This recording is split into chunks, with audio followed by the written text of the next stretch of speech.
All right, we're going to take a look at pointers. First, we're going to look at the fundamentals of pointers, and then we're going to circle back around and explain when and why you'd want to use a pointer. Now, in our example here, we have two variables. We have variable A and we have variable B. Now, remember that all variables exist somewhere in memory, in a physical location. And we find that physical location with a memory address. So let's go ahead and run this real quick. And as we can see, A is at this location and B is at this location. Now you can see these aren't the usual decimal numbers you're used to. This isn't base 10. You can see we have a letter in here. This is actually hexadecimal. Let's take a look at that. So decimal is your base 10 system that you're probably more accustomed to. So it counts up 0 through 9 like you'd expect, and when we run out of different values we can put in that digit, in that first digit, we have to go ahead and create a digit to the left. Now, hex is similar to that, except for instead of base 10, we're base 16. So we still go 0 through 9, but after that, to get our next 6 values, we use A, B, C, D, E, and F. Now, of course, when we run out of values, we still have to add a digit on the left.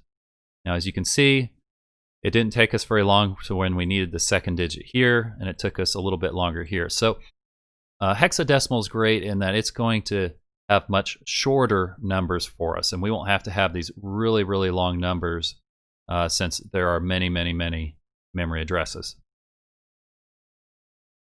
And of course, these memory addresses, they correspond with the value at that location. So you could use a memory address and say, hey, this is my value here. Here's a different memory address. I have a different value there, and so on and so on. So to get the memory address, we used the address operator, and that is this little ampersand sign. So this ampersand sign, or address operator, I'm sorry, is going to look for a variable on the right. It's going to take that variable and it's going to go ahead and return the memory address for that variable. As you can see, it returned this one here, and then it returned this one here for B. Now, we're going to go ahead and just print out the values that were stored in A and B. As you would expect, A is a type string, and it's just holding the value cat. And B is we get a different one here. We get a memory address.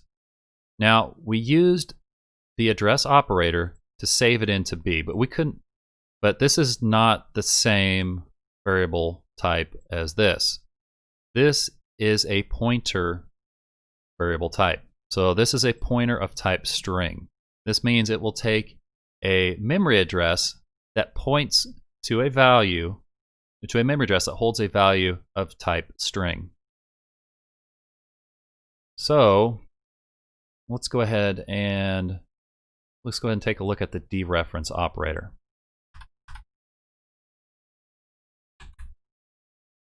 So the dereference operator is used to retrieve a value at a memory address. So the dereference operator is going to look on its right and it's going to say, hey, I need a variable or a memory address, and I'm going to go ahead and return the value at that particular memory address. So like we said here, B actually holds a memory address. So it's going to go ahead and return the value at that memory address, which just happens to be the memory address of A.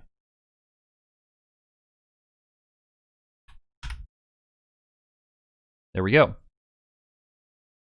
It looks for a memory address. It finds it saved in B, which is this value right here, which at that location, we have the value cat stored.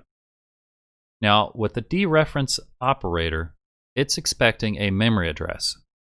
So if we try something like we have here, where we're trying to dereference something that's not a memory address, remember that A is the value cat, that's not a valid memory address, we're going to run into a problem.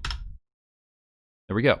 Invalid indirect of type string. It was expecting a memory address and we gave it a string. So no big surprise there. Now let's go ahead and jump into the why you would want to use a pointer.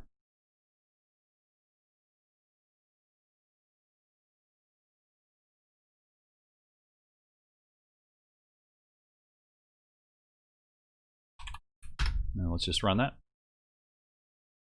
Okay, so we have a total here, and what we want to do is we want to add tax to it using a function.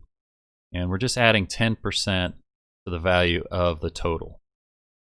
So we create a variable named total of float 64, and we assign the value 5 to it. And here we're just printing the memory address of total.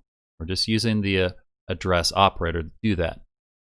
Now when we use the when we pass in total into our add tax function as an argument, it's going to go ahead and place it. It's going to make another copy in memory for t. So we pass in our 5. It gets multiplied by 1.1, gives us 5.5. It's assigned back to t, and then here we're just printing the memory address of t just to show it's a different location. It's a whole another thing saved in memory, so it's at a different location. And then here we're going to go ahead and print the value of t.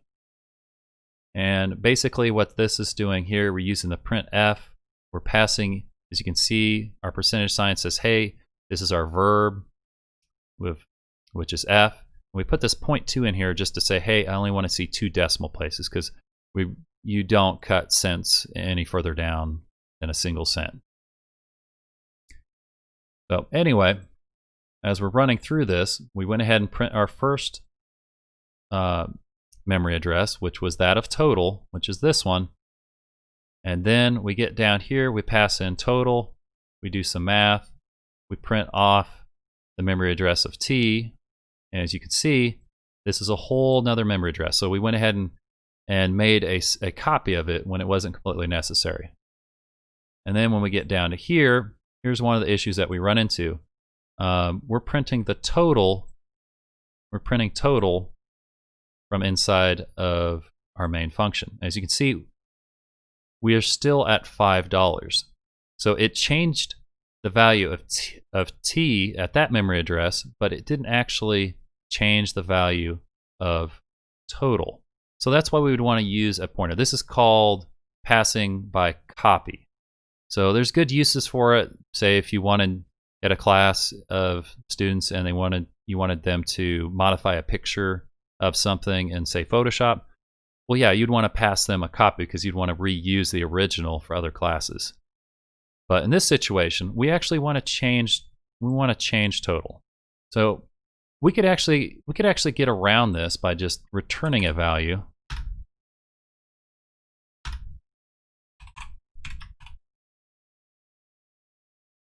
And then just saving it back to total. But this isn't the most efficient way of doing this. So we're passing in total. We're calculating and reassigning our value, printing off our memory address, printing off total, and we're returning it. And so it gets returned here. It gets reassigned back to total. But we're still dealing with 2 different memory addresses. If this was a very large data set, this would start to slow down our application. And Go is known for being fast, so we want to make sure we utilize that. So let's go ahead and take a look at an example of using a pointer.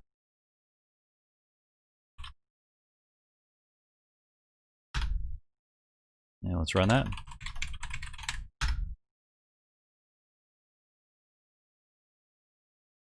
And let's move that there. All right, so we have a total of 5.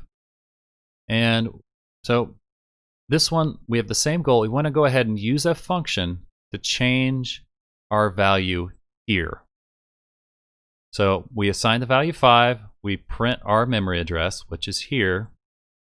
And then we're going to go ahead and create a pointer of type of float 64. And we're going to go ahead and give it the memory address of total.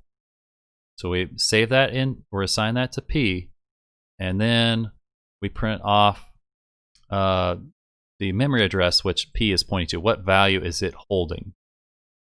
So as you can see, that's the same memory address as total because we just assigned it that way. And then we go down here and we're printing off the memory. Then we're running our add tax function. We're passing in a pointer. Now, being we're passing in a pointer, we have to, even in the function signature, we have to say, hey, this expects, says the parameter of, a pointer of float 64, so it knows what to expect. And here, we're using the dereference operator. So remember, we're passing in a memory address. So it's going to say, hey, bring back the value at this memory address, which is 5, multiply it by 1.1, gives us 5.5, and we're going to assign that to this location right here. So basically, we have the dereference operator again. It says, hey, at this location, we want to assign that value where this memory address is pointing to. And then again, we print off the memory address of this total pointer. And as you can see, this is a different address than that of our point of P down here, or just the address of T. So the value saved in P and the address of total, those are the same thing, but this is still a different one. Now you might be saying, hey, you're saving something to memory anyway. Where's the savings in this? Well, this is a pointer. It's extremely small, extremely light, so it really doesn't have much effect at all. And of course, we have our total with tax. We're printing it here. And then that's the end of this block. We go down to here. Since tax is done, we go down to the next line and we print it here just to kind of prove that yes, it changed it to 550 inside the function, but it also changed it outside the function. So because we told it, we gave it the same memory address, we gave it the same location in this situation. We didn't make an extra copy of our data. So another way you could actually do this is you don't even need to save your pointer into a pointer variable. You could even get around it by just passing the memory address, which we could do that just like this. Should still run. And yes, does the same thing. So instead of doing it here, saving it into P and then passing P in, I can just use the address operator to pass in the memory address of total, and then it changes it. So basically with pointers, you need to ask yourself, do I want to pass a copy or do I want to change the original? If you don't want to change the original, then by all means just pass in a regular variable. But if you do want to change the original, and that is your purpose, well, make sure you use a pointer. And it's going to be it's going to be the quickest way of doing that as well. Now, pointers can give people, it can be a little tough to wrap your head around at first, but just play with them or play around with them a little while. They'll start to come around for you. Just remember, it doesn't actually save any values. It's just a memory address. So it gives you access to the values at that memory address, and that's the best way of thinking of it. All right. Thank you for listening, and I'll see you in the next one.